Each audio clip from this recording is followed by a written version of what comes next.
욱과 무덕인 비밀 수련에 들어가고 허염이 진기를 회수하려 욱을 불러들인다.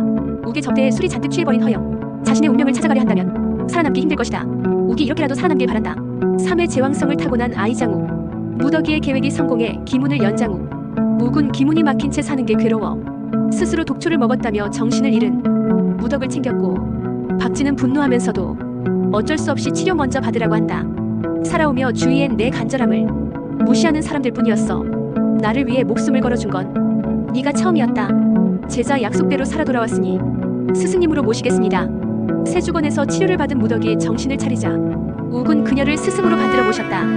그리고 무덕인 조건을 내걸며 제자로 받아들인다. 너와 나의 관계는 아무에게도 알려선 안 돼. 평소에 너는 나의 도련님이고 나는 너의 시종 무덕이다.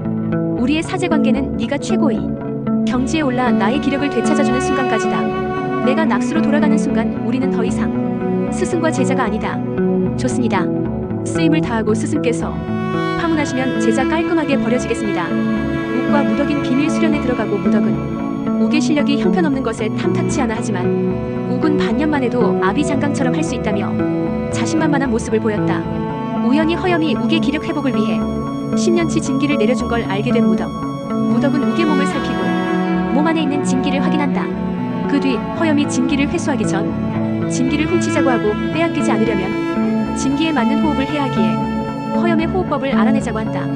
하지만 허염에게 접근해 알아내긴 위험하기에 그와 호흡법이 같은 서씨지만 서율의 호흡법을 알아내고자 했고, 틈을 노리며 둘이서 서율을 지켜본다. 그러던 중 허염이 진기를 회수하려 욱을 불러들인다. 하지만 진기를 뺏기기 싫은 욱은 감사의 의미로 술을 대접하겠다며 그의 시선을 돌렸고, 그 시각 무덕이는 서율에게 접근해 호흡법을 알아내고자 한다.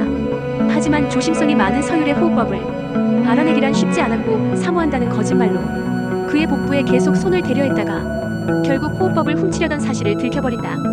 욱의 접대에 술이 잔뜩 취해버린 허염. 그 덕에 욱은 그의 호흡법을 손쉽게 알아내 무덕이에게로 돌아가는데 신랑이 도중 유리 떨어뜨린 낙수의 호각을 준 무덕은 오랜 벗을 것이라며 돌려달라는 그에게 돌려주는 조건으로 호흡법을 알아낸다. 그 모습을 지켜본 욱은 그렇게 가까이 있다간 눈 속에 환혼 자국을 들킨다며 가까운 거리는 자신밖에 안 된다 당부했다.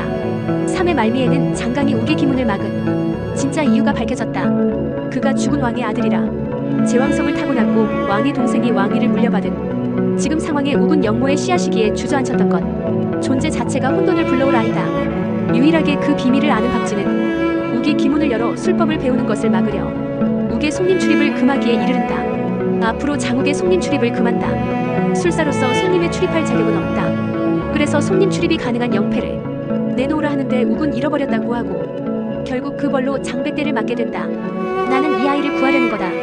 기문이 막인 채 나의 아들로 살아간다면 이 아이는 살 것이오. 하지만 나의 아들이 아닌 자신의 운명을 찾아가려 한다면 살아남기 힘들 것이다. 우가 그대로 주저앉아 무엇도 되려 하지 말거라. 그래야 산다. 박쥐는 장강이 떠나기 전 남긴 말은 되새기며 욱이 이렇게라도 살아남길 바란다.